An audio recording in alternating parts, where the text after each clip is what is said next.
Welcome on in, everyone. It's Malliem back with another weekly horror story. If you've got a story you'd like to share, feel free to post it to my subreddit linked below. Today's story is called Moth Boy, Part 1. If you enjoy the show, hit that sub button for me. It helps a lot. Thanks! I've been reluctant to do this for many years. Friends and family have asked me to tell them about the Moth Boy for years, but I've declined. Perhaps they think I just have a creepy anecdote or a fun factoid. Not a lot of people know I've been there since the beginning. For reasons that will become apparent, I've been motivated to look closer at my experience with this person. Moth Boy. A stupid nickname. Funny, even. Like a sidekick to an insectoid superhero. But I think we need to start at the very beginning. The year was 2004. I was part of an investigation, a missing babysitter at a foster home.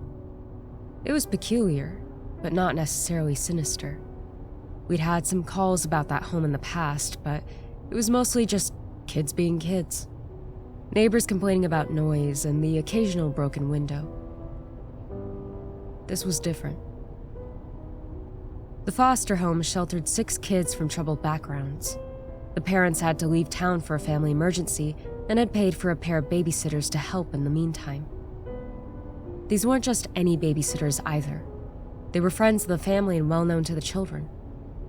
Familiar faces. Let's call her Vicky. Vicky had arrived at the house Thursday afternoon. She was to stay there until Sunday, when the other sitter would come by. Vicky was there to help with cooking, cleaning, keeping an eye on the kids, and making sure the older ones got to school okay. But when the other sitter arrived on Sunday, she found Vicky's car still in the driveway, and the kids had been on their own since late Friday. We were immediately called in. This was not just about a missing person. There was a full home of kids involved. I have a background in child psychology. I was fresh out of college and had a penchant for westerns. I wanted to be the white hat who rode into town and cleared things up. Being a shoulder to lean on and a hand to hold when the going gets tough. That wasn't quite my job description, but what we do and what we want to do are rarely the same thing.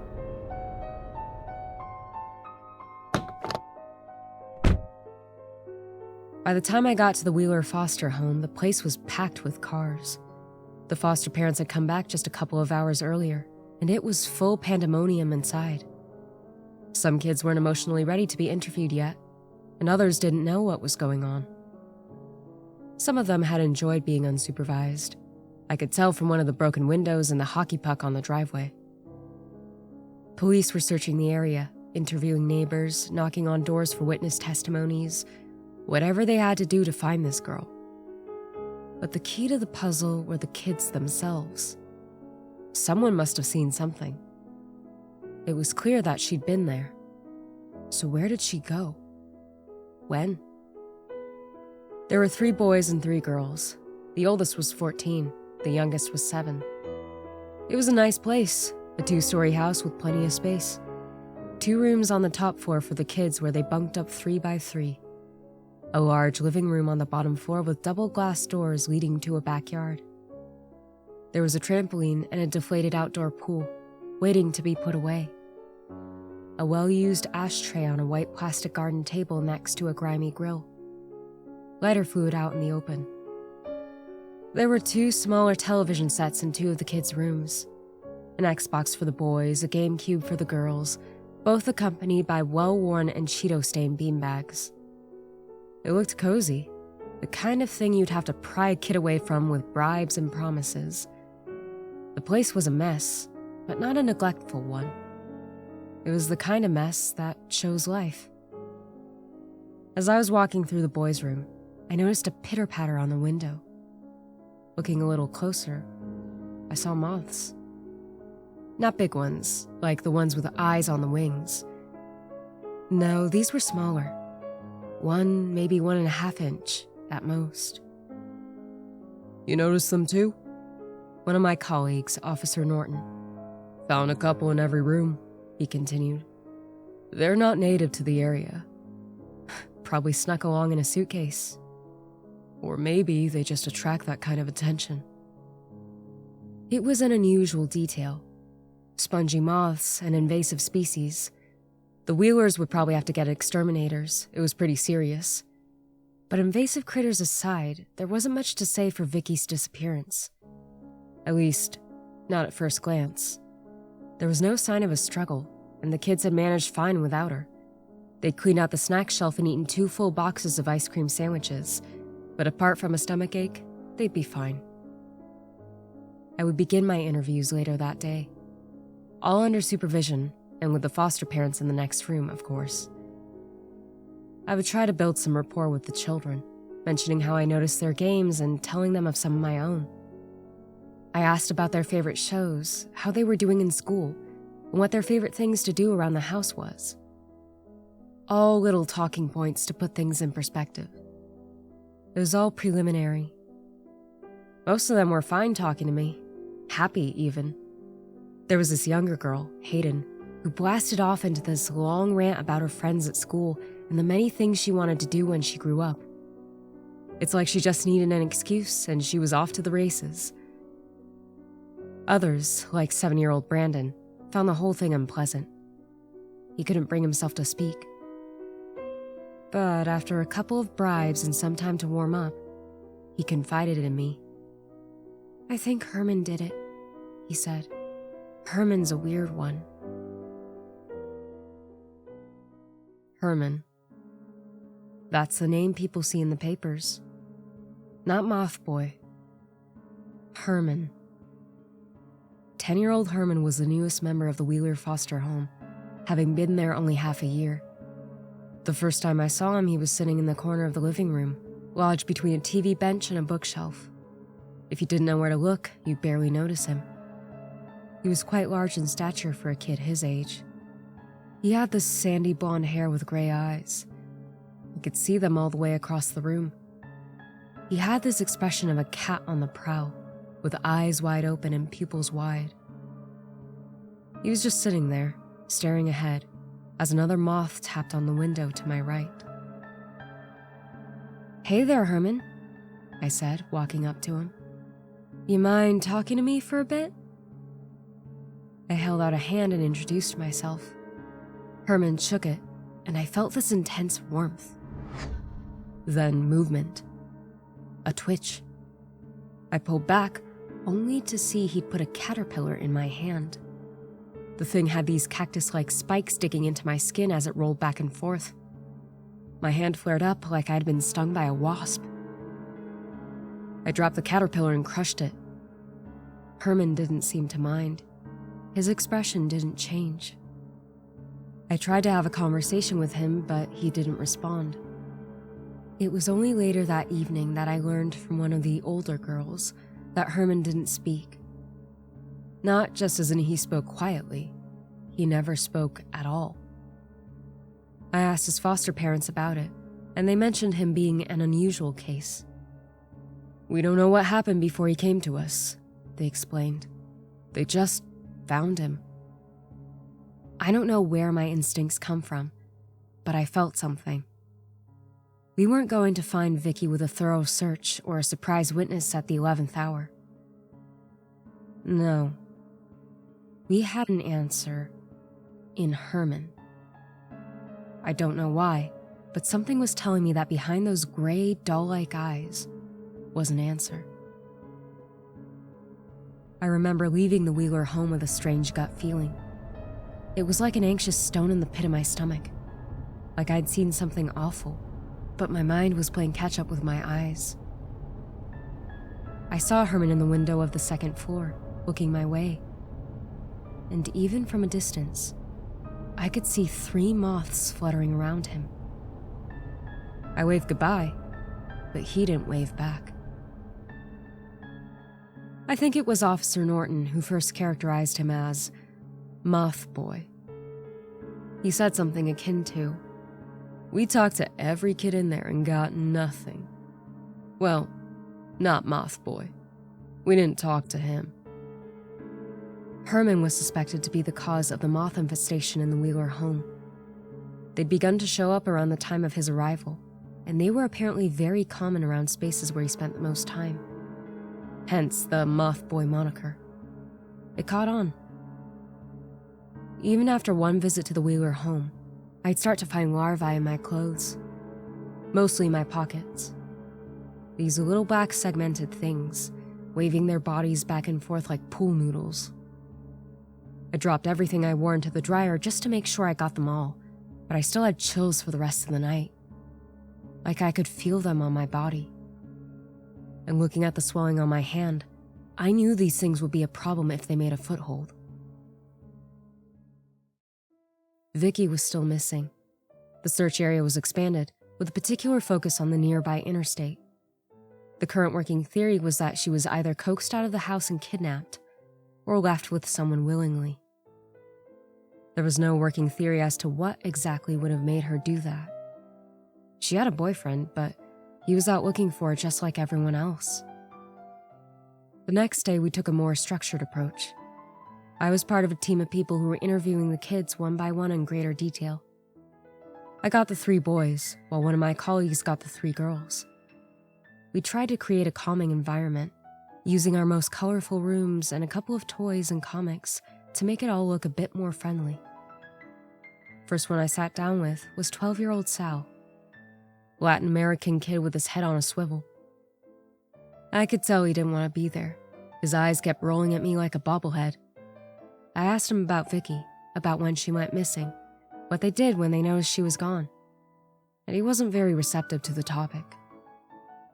We played games, he said. We had cold pizza and sandwiches. It wasn't until I mentioned the other boys that I saw a tinge of something uncertain in his face. He didn't have much to say about Brandon. More than that, he was cool. But talking about Herman was a whole other thing. Sal looked down when I mentioned him. He didn't roll his eyes or shrug the question off. You have a good relationship with Herman? I asked. No, Sal said. No one does. Why do you say that? He's a freak. What makes him a freak? Sal leaned back and crossed his arms, and without looking up, he seemed to open a little.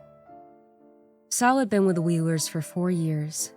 Ever since Herman showed up, things had changed.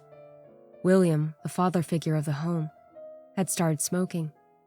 Julia, on the other hand, had started day drinking. Not a lot, Sal clarified. But you notice, it's the stress. Sal described Herman as creepy. He explained in detail how he noticed Herman skulking around the house when people slept, or when he thought no one was looking.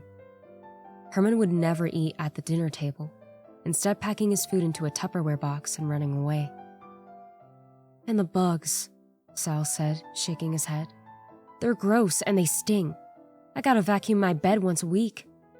They changed the mattress 3 times, but they keep coming back. Herman would never smile. He would never talk. Have you seen anyone bully him? I asked. A lot of kids like that get bullied. Once, Sal said. I saw someone pushing him into a puddle, but they don't do that anymore. Why not? Sal shook his head, trying to find the words. It was months ago. Herman hit him with a water balloon. There was blood in it. I wanted to ask, but I could tell there was more. Sal took a deep breath, looking up from the floor. He didn't want to talk anymore. At least, not about Herman. Brandon had similar stories. Herman seemed to have no filter. I'd once seen him dangling a rattlesnake by the tail, playing with it. He would poke around little insect nests, hoping to attract venomous spiders. Even things like barbecue could be made creepy, as Herman would admire the sizzling meat. But not out of hunger. He just seemed to like the sound. One of the few things that made him happy, it seemed. Very happy. He spent 2 days with a branch once, Brandon said. He took his shoelaces, wrapped them around it, and tugged. Like he was practicing. Practicing what? Strangling things? Before my interview with Herman, I looked up a couple of things from his file. His original family had abandoned him and changed their names. He had been found wandering the highway by patrolmen, and efforts to find his biological parents failed. No one came to claim him. Even the name Herman was a temporary placeholder that kind of stuck around. It was no more valid than his Moth Boy nickname. Herman did go to school, but was part of a special education program. He seemed to pay attention in class, but they couldn't get him to perform any tests or measurements. He wouldn't play, and he wouldn't respond when spoken to. They knew he could read and write, but it was hard to say at what level. He would usually draw. There were those suggesting he was on the autistic spectrum, but he didn't seem to respond negatively to sudden or changing stimuli. In fact, he rarely responded to anything at all. So, before my interview, I prepared some paper and crayons. If Herman didn't talk, maybe he would draw. Herman arrived with little fanfare. His foster father waited outside, having a cigarette. Herman sat down across from me, folded his hands, and looked at me from across the table. He paid no attention to the paper and crayons. Just as I was about to ask him a question, I noticed him rubbing his arms. "Are you cold?" I asked. He nodded. I fetched my jacket and wrapped it over him. He didn't smile, but he stopped moving. "Better?" Again, he nodded. I sat down across from him and pushed the stack of papers closer, along with a box of crayons. Now that I'd made it apparent that it was okay to use them, he immediately picked up the red and black crayons. "I'd like to ask about your babysitter, Vicky," I said. "Do you know anything about where she went?" Herman didn't acknowledge the question. Instead, he looked at the paper, then back up at me. He made a motion like he wanted something to drink, and then used a crayon to show a straw. Wasn't much, but at least he was communicating. I returned with a glass of lemonade, with a straw. Herman put the crayons down and sipped the straw, looking me straight in the eye with every gulp. Those gray, doll-like eyes. "When was the last time you saw Vicky?" I asked. "Do you remember what she was doing?" He nodded at me again, grabbing the black crayon. I thought he was about to draw something, but he wrote in all capital letters, "Very happy." "She was happy last time you saw her?" He shook his head, pointing to himself. "You were happy the last time you saw her." He nodded and added the word cooking to his paper. "So she was cooking?" Herman nodded enthusiastically. "Then what happened?" He thought about it for a while. Then he added the words, "went home." Curious. I didn't get much else from Herman. But from what I'd learned, Vicky had been cooking something and then went home. Of course, Herman couldn't know that. Maybe he misinterpreted her leaving for her going home, giving some leniency to the working theory of her disappearing along the interstate. I thought a lot about it as I drove home that night. There was still no word about Vicky and her whereabouts, but I shared my findings with the investigators. There wasn't much to share. The children had been too preoccupied with their own antics and games to consider what had happened. They weren't mean about it, but they'd been too busy to notice her absence until she was already gone. Now that she was missing, they all expressed concern about it. The girls had put on this friendship bracelet that Vicky helped them make. Some of the officers involved with the case talked at length about the strange Moth Boy of the Wheeler house. Not only were there plenty of rumors surrounding him, but they kept talking about him as if he was somehow responsible. He was a creepy kid. Of course he had to be the source of trouble. That had to be it. "He's big for his age," one of the officers noted. "Wouldn't surprise me one bit. He ain't all there, that's for sure." I wanted to say something, but I didn't. I hadn't made up my mind yet. Coming home that night, I felt a strange warmth along my neck. The warmth turned to a searing heat, making me throw off my jacket, dropping it flat on my bathroom floor. I hadn't even closed the front door. And there they were, on the floor. Spongy moth larvae. Not just a couple, but dozens, maybe hundreds.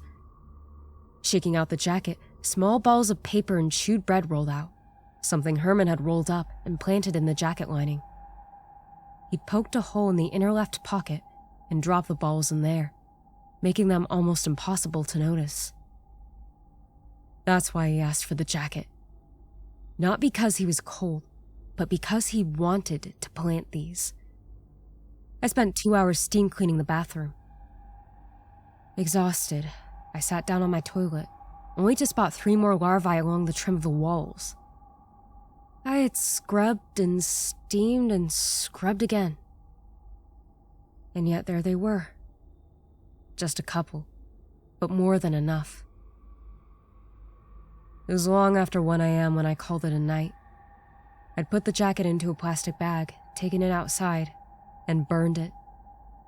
And as I lay down to sleep, I kept waking up, imagining the pitter-patter of wings along the glass of my bedroom window. The investigation continued for a couple of days. There was a lead about a woman looking like Vicky being caught on camera at a gas station, but it turned out to be a false positive. Being back to square one, things started to look dim. I managed to get some time with the foster parents, asking them about their experiences and suspicions. Turns out, Herman was the most immediate problem for the couple to tackle. They talked about how he'd bring them endless stress, and the constant cleaning needed to handle the moths was exhausting. I have no idea where they're coming from, the foster mother sighed. It's not the clothes, they're washed 3 times a week. The kids aren't dirty, they all shower daily. And yet, every day, something comes crawling out. The foster father had a different idea. He hides them, he said. Herman hides them. I'm telling you. We had a talk with the other babysitter. She ping-ponged between hysterical and cordial, making it hard to keep a coherent conversation. She painted this picture of Vicky as a promising young woman, someone making extra money to get a place of her own as she went to nursing school. Vicky seemed perfectly pleasant, and there was no reason for anyone to hurt her. Sadly, that just meant she was more likely to be a victim. The working theory was that her boyfriend had done something. Turns out he'd been lying about his whereabouts on Friday evening. Police were looking for him to bring him in for questioning, but he wasn't officially charged with any crimes. Yet. But there were signs that pointed in a very familiar direction. It was possible, but then someone would have noticed. Sure, the kids were all about games and staying up all night, but not Herman. He must have seen something. One late afternoon, I was writing up a summary for my supervisor. I had to wear some backup clothes as the rest was in the dryer back home. I had this uncomfortable, starchy shirt. It chafed in ways you don't expect it to. I was about to finish up for the day when I got a call on my office phone. I answered, introduced myself, and heard nothing. There was someone on the other end, but they didn't say anything. I was suddenly aware of my breathing, like I could feel the hot air brush against the receiver. Is anyone there? I asked. There was a huffing noise. I furrowed my brow and listened. I could hear voices in the background. Children. But there was something else. Paper? Herman? Is that you? 2 taps. A crayon against paper. Are you okay? Do you need something? 2 taps. Can you give the phone to an adult? We'll figure it out. 1 tap. Do you need help? Should we send someone? 2 taps. All right, someone's coming. Hang tight. 1 immediate tap. He didn't like that. Not that, I clarified. All right, you want me to come? 2 taps, clear as day. I drove out there with 2 other officers. I didn't mind racking up some overtime, but I could feel my skin itching at the thought of spending time with Moth Boy. It was like a Pavlovian response. I could feel something crawling across the hair on my arms, and I couldn't tell if it was the late summer breeze or something about to sting me. Just thinking about it put me on edge, making my legs shake like I'd had too much coffee. I arrived at the Wheeler house with a patrol vehicle. Officer Norton and his partner were my backup, staying a solid 5 steps behind with a practiced smile. The Wheelers were already up front. So was Herman, with a backpack. I'm so sorry, said Mama Wheeler. We didn't notice him calling until he hung up. That's fine, I smiled. I'm glad he feels comfortable talking to me. The foster father rolled his eyes. Perhaps that's where Sal learned it. Did you want to talk, Herman? Is that it? Herman shook his head, holding up the paper. He'd scribbled the word, walk. Walk the walk, not talk the talk, I said. You want to go somewhere? He nodded. The parents didn't seem to mind, but there was a definite worry on their faces. Perhaps they weren't used to Herman making a scene like this, or even communicating at all. I waved Herman over, but he shook his head. He knelt on the ground and dove in with his crayon. Seconds later, he showed me a muddy paper. The new word was rough, but clear. Alone. Officer Norton kept a smile up, but I could tell he didn't like it. Moth Boy was just a kid, but in some other way, he wasn't. Herman and I made our way on our own, following a trail leading past a bike road. We moved between houses, tracing a path that only a kid could figure out. A bird's-eye route straight through a busy residential area. Herman kept his head down with steely-eyed determination. Do you have something to show me? I asked, stepping over a white picket fence. Herman nodded, pointing straight ahead. Is it about Vicky? He nodded again. Perhaps he knew who'd taken her, or a clue as to where she went. The thought struck me that I might have to come face to face with whoever was responsible. I had my service weapon, but I hadn't considered that I might have to use it. Then again, Herman was a weird kid. Maybe he just wanted to show me a cool stick or a treehouse. We finally made it to our destination, a 2-story house in a slightly nicer part of town. It was about a 20-minute walk, but it would have taken twice as long if we'd taken a less optimal path. Herman stopped and held up a hand, asking me to wait while he wrote something down. As he did, I looked over at the house. Nice place, I said. You know the owners? Herman nodded, showing me his paper. It said, check pool. He underlined it and pointed to the side of the house. Something in his demeanor had shifted, but it was hard to tell what. He wasn't scared or angry. Not happy either. But there was a new eagerness there. Something urgent. I followed his direction, taking point.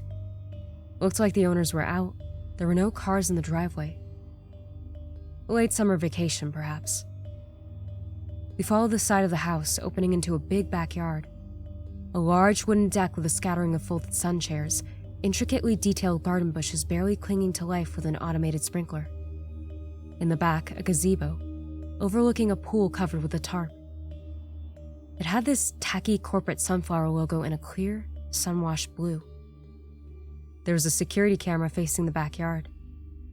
I had to take that into consideration. Maybe it caught someone. I could tell something was off, but I couldn't put my finger on what. There was this cat across the yard that stared at us like it was about to attack. Perhaps it could feel the same tension that I did. But was it scared of me? Or the infamous Moth Boy? I looked back at Herman. He nodded, pointing to the pool and poking at the tarp. I pulled it back. I was hit by this thick, acrid smell. Something so dense and instant that it felt like I'd swallowed a wad of charred hair. I reeled back, wheezing for air. The pool had been drained, leaving a hollow space of ceramic tiles. It almost looked like the water was still there, as the blue tint of the sunflower logo gave the light a watery twist. There was something at the deep end, something black. I could hear a strange noise coming from it, but I couldn't tell what it was. A droning hiss, like a white noise machine. Buzzing. I moved to the side, looking down. I couldn't tell what it was, even now. Maybe I didn't want to understand. "What is this?" I asked. "How did you find it?" I looked up at Herman. He'd written 2 words. Vicky. Cooking. My heart sank through my stomach as I noticed the details. The curled fingers, legs popped like overcooked sausages. And there, he looked at just the right angle.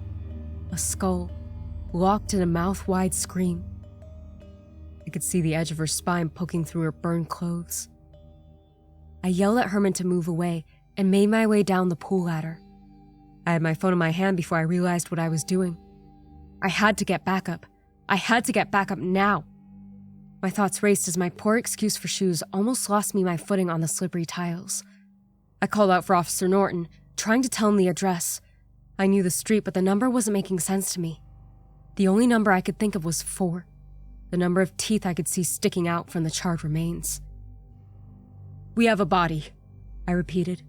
"We have a body. A body. And I don't know if..." A trickle. Something wet. Rain. Couldn't be. There wasn't a cloud in the sky. Herman was standing at the edge of the pool. He was holding a bottle of lighter fluid, in his other hand, a Zippo lighter. The flame was lit. Even as I looked at him, he continued pouring. My eyes burned as the chemicals made their way up my nose. "Herman," I said, "what are you doing?" He dropped the bottle unceremoniously, reaching for his scrunched-up paper. Still holding the lighter, he tapped a word. "Cooking." "Are you gonna hurt me, Herman?" He nodded. "I didn't do anything to you," I said. "I thought we were friends." I tried to keep my words simple, but it felt wrong talking to him like that. This was no ordinary kid. You couldn't reason with him. He didn't listen the way others did, and he didn't care. Even looking at the charred remains of his babysitter, he might as well watch the clouds go by. "Herman," I said, "I need you to step back. Others are coming soon. I'm on the phone with them right now. This is very serious." But he didn't step back. He didn't put out his lighter. I could promise him a house swarming with police officers, and he wouldn't bat an eye. Because by the time they got there, he would have already won. I pulled out my gun. Never in 1,000 years had I thought I'd be pointing it at a kid. But I did. "Put it away, now," I snapped. "Do it!" The flame stayed lit, and he wasn't budging. He stretched his arm out, holding a lighter with 2 fingers like a dainty dame with a fine cup of tea. Safety was off. I could do it. One wrong pull of a muscle, and I'd be the man who shot a 10-year-old. "Last chance," I demanded. "Last chance, Herman." My legs were shaking. I could feel cramp coming on as my muscles tensed up. My mouth was wide open, sucking in air like a funnel. He dropped the lighter. My mind split in two. In one world, I shot Herman in the head. In the other, I dove forward to catch the lighter before it hit the ground. They were both valid options, but something in the world pushed me towards the second reality. Perhaps in some other place, the outcome would have been different. I missed the lighter, but it didn't matter.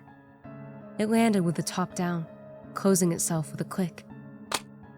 For a couple of seconds, I just lay there next to the charred remains. My world was nothing but chemicals and coal.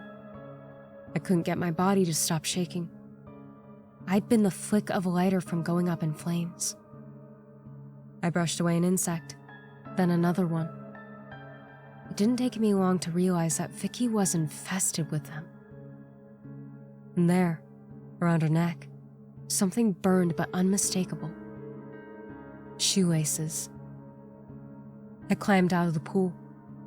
Herman was just sitting on a sun chair with his papers, writing. The cat had made its way across the yard and curled up by his feet.